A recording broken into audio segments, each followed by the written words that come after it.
It was February 3rd, 1984, and Michael Jackson was not supposed to be in Chicago. The Victory Tour rehearsal schedule had him locked into Los Angeles for the entire week. Studios reserved, choreographers waiting, the itinerary laminated. Nobody improvised with a schedule like that, not at that level, not with that much money sitting on every hour. But Michael had taken a commercial flight to Chicago 2 days earlier without telling anyone except one assistant, a young woman named Carla who had worked with him since 1981 and had learned by then that when Michael said he needed to go somewhere quietly, the correct response was to book the ticket and say nothing. He was not there for a show, no benefit concert, no charity function, no industry event. He was there because Chicago in winter had something Los Angeles could not give him. He needed to move through a city where nobody was watching him the way they watched him everywhere else. He needed to be ordinary for 48 hours. He needed the cold. He had been doing that since the early touring years, finding windows inside impossible schedules to disappear into places where the machine couldn't follow, not to escape responsibility. He took that more seriously than anyone around him understood. He disappeared because the machine ate everything if you let it, including the parts of you that made the work worth doing in the first place, the parts that felt things, the parts that noticed things. That Friday evening he was walking alone on South Michigan Avenue. Dark coat, dark hat pulled low, scarf pulled up. The snow had been falling since noon. The kind of snow that doesn't announce itself, that just arrives and continues, turning the city into something quieter and more serious than it normally was. The sidewalks were nearly empty. The whole street had the feeling of a city that had decided to pause. He heard the violin before he saw the man playing it.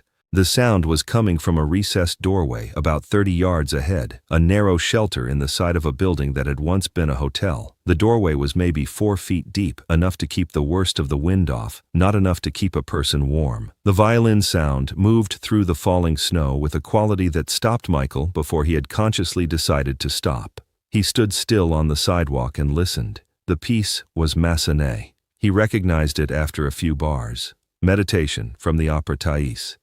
He had heard it performed in concert halls, recorded by professionals on albums he owned. He knew the piece well enough to know when it was being played correctly and when it was being played with something more than correctness. What he was hearing was being played with something more than correctness. He walked toward the doorway. The man standing in it was old. Not elderly in the softened way the word sometimes gets used, but genuinely old, the kind of old that carries its full weight visibly. He was perhaps 75, perhaps older. His coat was a dark wool overcoat that had been good once and had been worn past the point where that mattered. His hands were bare despite the temperature. His eyes were closed. He was standing with the posture of someone who had learned the violin young, before the body develops the compensating habits that self-taught players carry. He had learned it when posture was still being built in, and 60 years later, the posture was still there. At his feet was an open case. Inside the case was a small piece of cardboard with something written on it in marker. There were no bills in the case. The snow had been falling long enough that a thin layer had settled on the velvet lining inside. His name was Edmund Gale. He was 78 years old. He had played violin professionally from 1928 to 1961, 33 years in orchestras across the Midwest and East Coast, including 11 years with the Chicago Symphony Orchestra, where he had performed under Fritz Reiner and then under Jean Martineau during the years when that orchestra was being called one of the finest in the world. He retired from professional performance in 1961 when a degenerative condition in the nerves of his left hand made the sustained precision of orchestral work no longer something he could guarantee. He taught violin for 20 years after that. Private students on the North Side, building other people's technique with the knowledge his own hands could no longer fully execute. His wife, Miriam, had died in October of 1983, 4 months before this night. They had been married for 49 years. After she died, he did not play for 6 weeks. The violin sat in its case in the corner of the bedroom, and he did not open the case.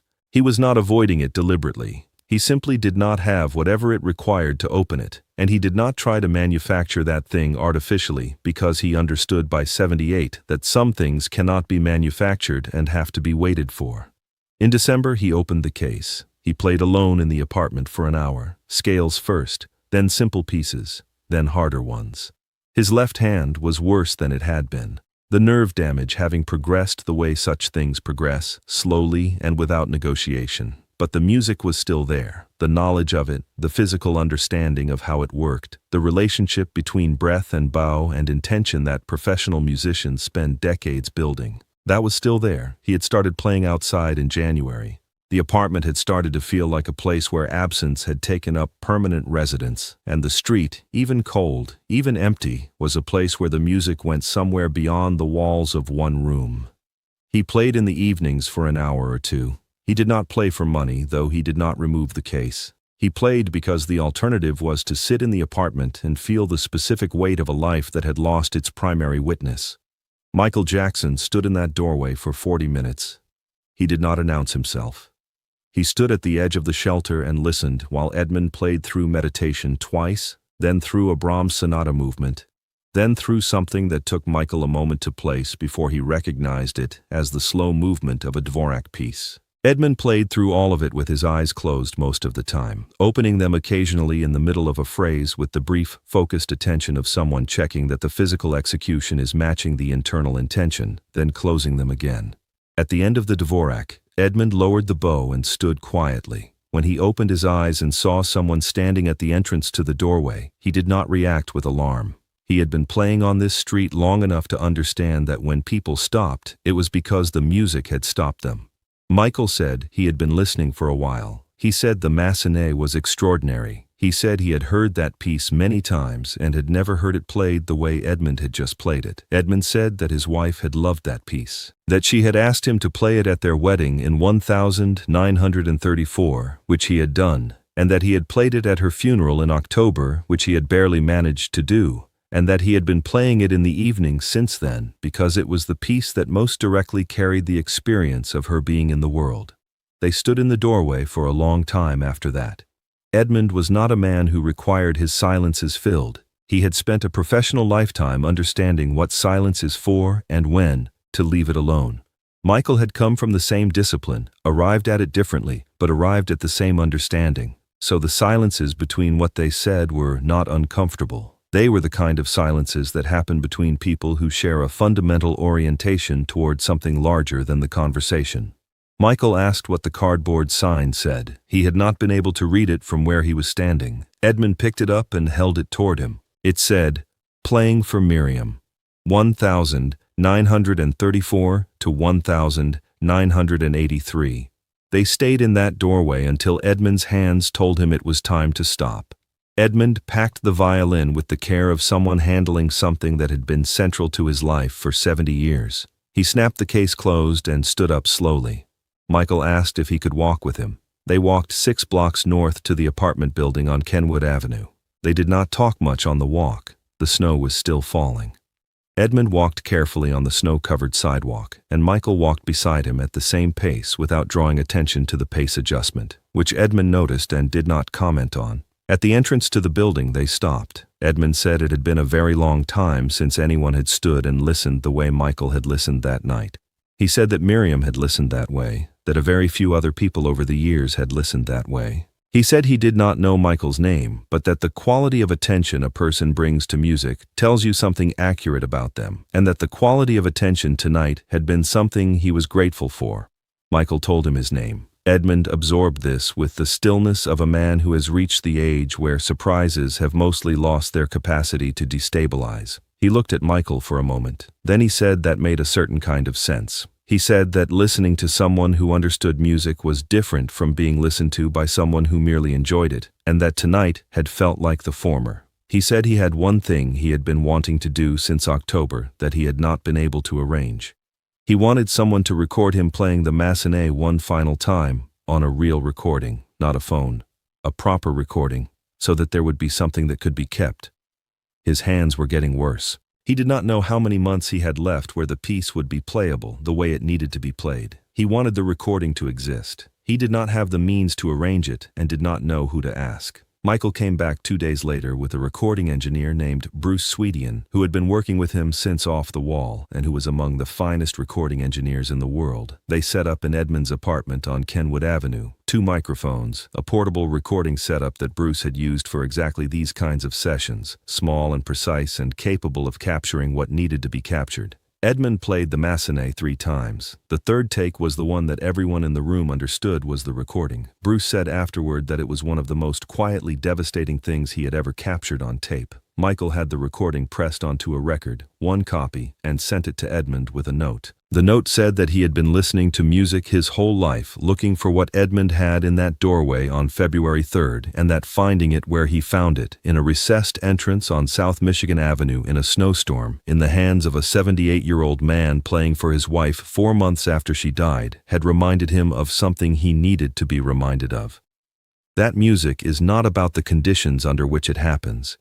It is about whether the person playing it has something true to give.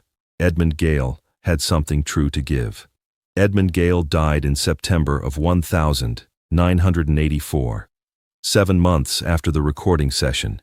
He died in the apartment on Kenwood Avenue with the record on the shelf above the violin case. His daughter Patricia, who had driven down from Milwaukee when the hospital called, found the record there.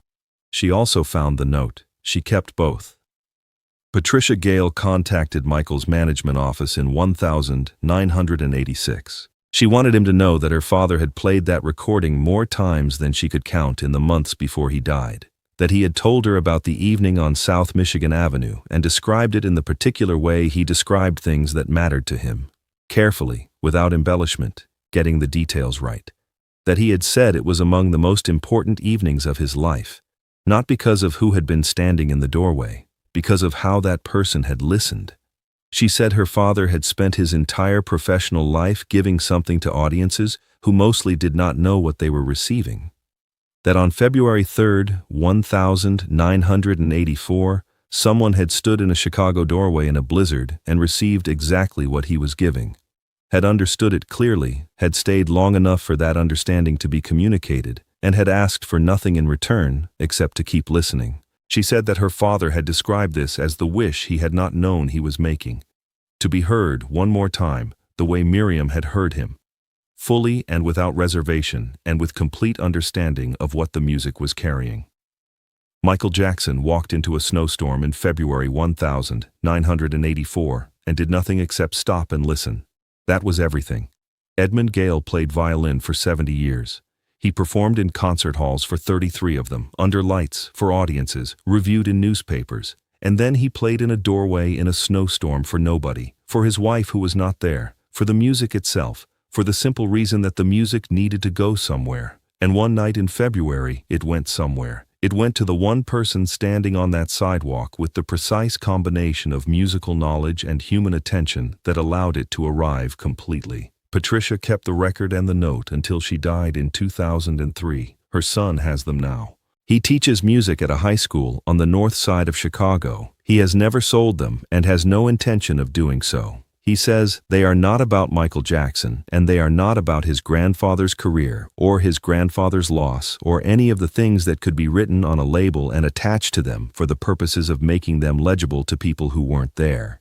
He says they are about what it means to hear someone. He says that is harder to explain than it sounds, and also more important than most people understand, and that his grandfather knew this, and that the man who stood in the doorway that night also knew it, and that the recording exists because 2 people who understood the same thing found each other in a snowstorm in 1984, and one of them had a last wish and the other one made it happen. That is the whole story. Everything else is weather.